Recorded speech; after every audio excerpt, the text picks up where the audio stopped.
Read the Bible in 1 year with the Treasured Word. May 20th. 1 Samuel chapters 26 through 28, verse 25. David spares Saul a second time. Now the Ziphites came to Saul at Gibeah, saying, "Is David not hiding in the hill of Hachilah, opposite Jeshimon?" Then Saul arose and went down to the wilderness of Ziph, having 3,000 chosen men of Israel with him, to seek David in the wilderness of Ziph. And Saul encamped in the hill of Hachilah, which is opposite Jeshimon, by the road. But David stayed in the wilderness, and he saw that Saul came after him into the wilderness. David therefore sent out spies, and understood that Saul had indeed come. So David arose and came to the place where Saul had encamped. And David saw the place where Saul lay, and Abner the son of Ner, the commander of his army. Now Saul lay within the camp, with the people encamped all around him. Then David answered, and said to Ahimelech the Hittite and to Abishai the son of Zeruiah, brother of Joab, saying, "Who will go down with me to Saul in the camp?" And Abishai said, "I will go down with you." So David and Abishai came to the people by night, and there Saul lay sleeping within the camp, with his spear stuck in the ground by his head. And Abner and the people lay all around him. Then Abishai said to David, "God has delivered your enemy into your hand this day. Now therefore, please, let me strike him at once with the spear, right to the earth, and I will not have to strike him a second time." But David said to Abishai, "Do not destroy him, for who can stretch out his hand against the Lord's anointed, and be guiltless?" David said furthermore, "As the Lord lives, the Lord shall strike him, or his day shall come to die, or he shall go out to battle and perish. The Lord forbid that I should stretch out my hand against the Lord's anointed. But please, take now the spear and the jug of water that are by his head, and let us go." So David took the spear and the jug of water by Saul's head, and they got away, and no man saw or knew it or awoke. For they were all asleep, because a deep sleep from the Lord had fallen on them. Now David went over to the other side, and stood on the top of a hill afar off, a great distance being between them. And David called out to the people and to Abner the son of Ner, saying, "Do you not answer, Abner?" Then Abner answered and said, "Who are you, calling out to the king?" So David said to Abner, "Are you not a man? And who is like you in Israel? Why then have you not guarded your lord the king? For one of the people came in to destroy your lord the king. This thing that you have done is not good. As the Lord lives, you deserve to die, because you have not guarded your master, the Lord's anointed. And now see where the king's spear is, and the jug of water that was by his head." Then Saul knew David's voice, and said, "Is that your voice, my son David?" David said, "It is my voice, my lord, O king." And he said, "Why does my lord thus pursue his servant? For what have I done, or what evil is in my hand? Now therefore, please, let my lord the king hear the words of his servant. If the Lord has stirred you up against me, let him accept an offering. But if it is the children of men, may they be cursed before the Lord, for they have driven me out this day from sharing in the inheritance of the Lord, saying, 'Go, serve other gods.' So now, do not let my blood fall to the earth before the face of the Lord. For the king of Israel has come out to seek a flea, as when one hunts a partridge in the mountains." Then Saul said, "I have sinned. Return, my son David. For I will harm you no more, because my life was precious in your eyes this day. Indeed I have played the fool and erred exceedingly." And David answered and said, "Here is the king's spear. Let one of the young men come over and get it. May the Lord repay every man for his righteousness and his faithfulness, for the Lord delivered you into my hand today, but I would not stretch out my hand against the Lord's anointed.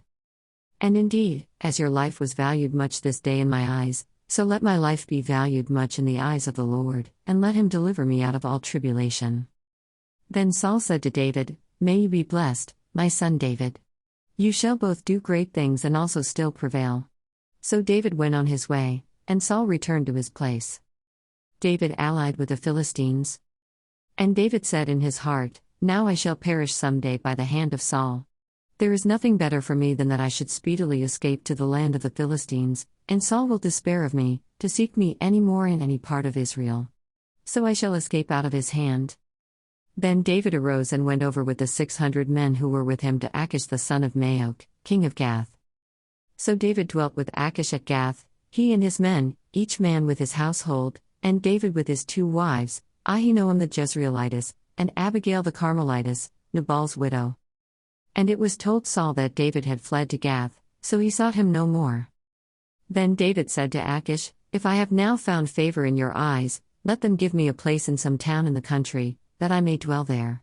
For why should your servant dwell in the royal city with you?" So Achish gave him Ziklag that day. Therefore Ziklag has belonged to the kings of Judah to this day.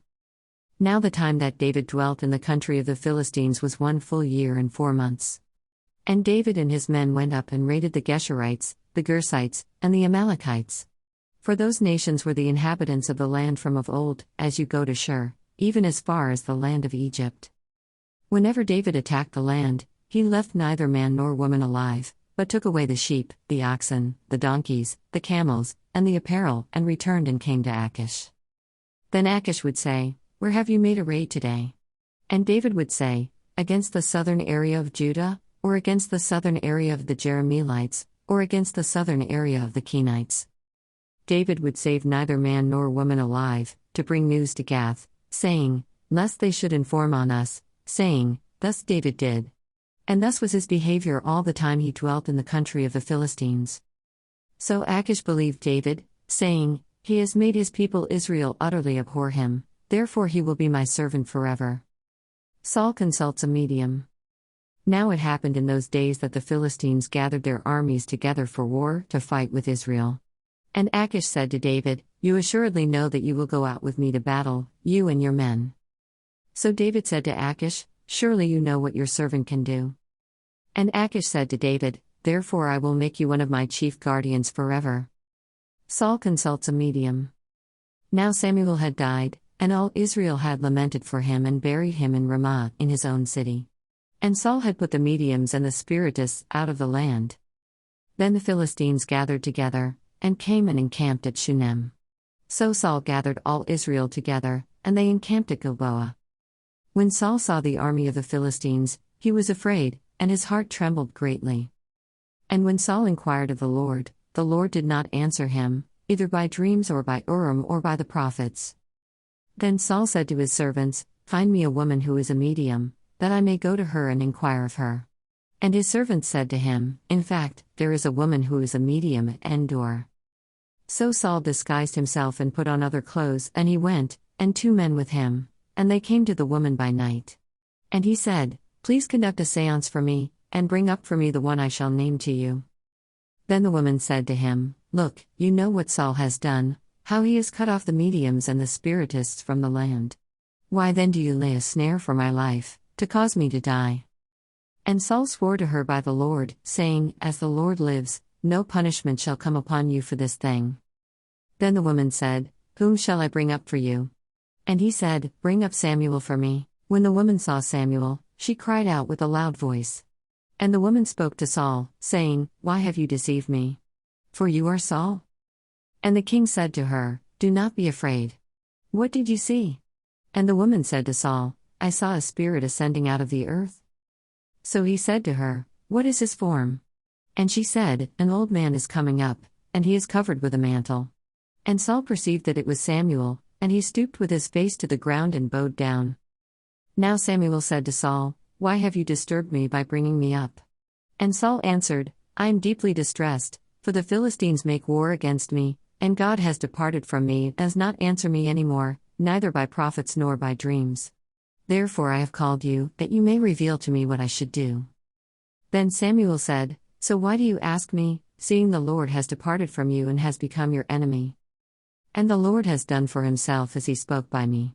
For the Lord has torn the kingdom out of your hand and given it to your neighbor, David. Because you did not obey the voice of the Lord nor execute his fierce wrath upon Amalek, therefore the Lord has done this thing to you this day. Moreover, the Lord will also deliver Israel with you into the hand of the Philistines. And tomorrow you and your sons will be with me. The Lord will also deliver the army of Israel into the hand of the Philistines." Immediately Saul fell full length on the ground, and was dreadfully afraid because of the words of Samuel. And there was no strength in him, for he had eaten no food all day or all night. And the woman came to Saul and saw that he was severely troubled, and said to him, "Look, your maidservant has obeyed your voice, and I have put my life in my hands and heeded the words which you spoke to me.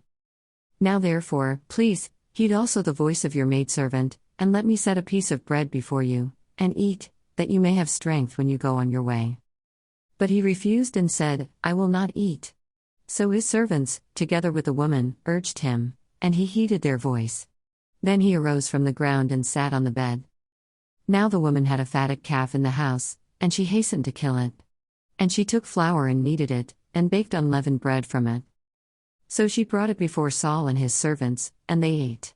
Then they rose and went away that night. John chapter 11, verses 1 through 54. The death of Lazarus. Now a certain man was sick, Lazarus of Bethany, the town of Mary and her sister Martha. It was that Mary who anointed the Lord with fragrant oil and wiped his feet with her hair, whose brother Lazarus was sick. Therefore the sisters sent to him, saying, "Lord, behold, he whom you love is sick." When Jesus heard that, he said, "This sickness is not unto death, but for the glory of God, that the Son of God may be glorified through it." Now Jesus loved Martha and her sister and Lazarus. So, when he heard that he was sick, he stayed 2 more days in the place where he was. Then after this he said to the disciples, "Let us go to Judea again." The disciples said to him, "Rabbi, lately the Jews sought to stone you, and are you going there again?" Jesus answered, "Are there not 12 hours in the day? If anyone walks in the day, he does not stumble, because he sees the light of this world. But if one walks in the night, he stumbles, because the light is not in him."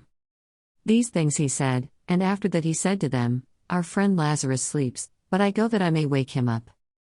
Then his disciples said, "Lord, if he sleeps he will get well." However, Jesus spoke of his death, but they thought that he was speaking about taking rest in sleep. Then Jesus said to them plainly, "Lazarus is dead. And I am glad for your sakes that I was not there, that you may believe. Nevertheless, let us go to him." Then Thomas, who is called the twin, said to his fellow disciples, "Let us also go, that we may die with him. I am the resurrection and the life." So when Jesus came, he found that he had already been in the tomb 4 days. Now Bethany was near Jerusalem, about 2 miles away. And many of the Jews had joined the women around Martha and Mary to comfort them concerning their brother. Then Martha, as soon as she heard that Jesus was coming, went and met him, but Mary was sitting in the house. Now Martha said to Jesus, "Lord, if you had been here, my brother would not have died. But even now I know that whatever you ask of God, God will give you." Jesus said to her, "Your brother will rise again." Martha said to him, "I know that he will rise again in the resurrection at the last day." Jesus said to her, "I am the resurrection and the life. He who believes in me, though he may die, he shall live. And whoever lives and believes in me shall never die. Do you believe this?" She said to him, "Yes, Lord, I believe that you are the Christ, the Son of God, who is to come into the world, Jesus and death, the last enemy." And when she had said these things, she went her way and secretly called Mary her sister, saying, "The teacher has come and is calling for you." As soon as she heard that, she arose quickly and came to him.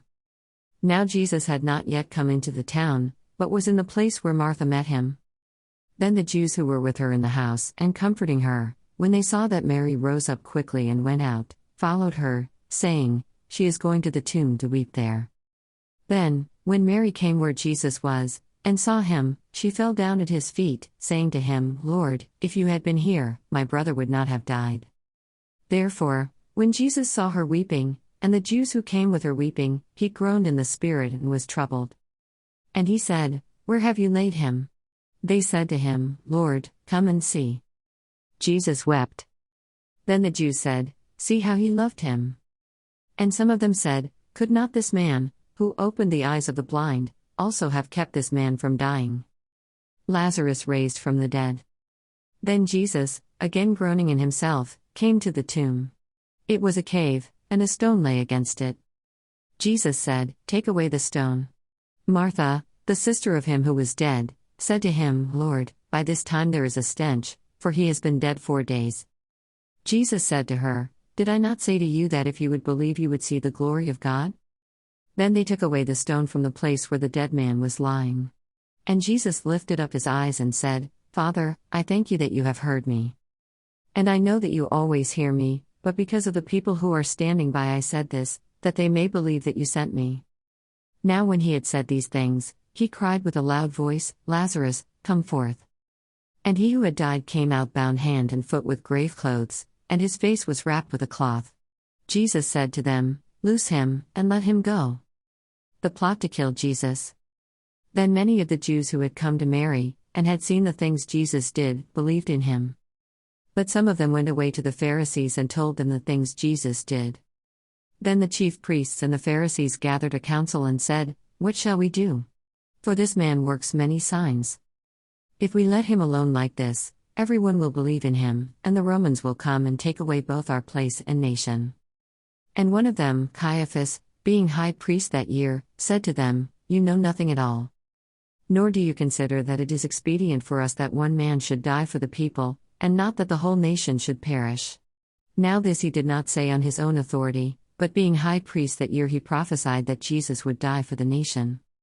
And not for that nation only, but also that he would gather together in one the children of God who were scattered abroad. Then, from that day on, they plotted to put him to death. Therefore Jesus no longer walked openly among the Jews, but went from there into the country near the wilderness, to a city called Ephraim, and there remained with his disciples. Psalm chapter 117, verses 1 and 2. Let all peoples praise the Lord. Praise the Lord, all you Gentiles. Laud him, all you peoples. For his merciful kindness is great toward us, and the truth of the Lord endures forever. Praise the Lord. Proverbs chapter 15, verses 22 and 23. Without counsel, plans go awry, but in the multitude of counselors they are established. A man has joy by the answer of his mouth, and a word spoken in due season, how good it is. Thanks for reading along with The Treasured Word. See you tomorrow.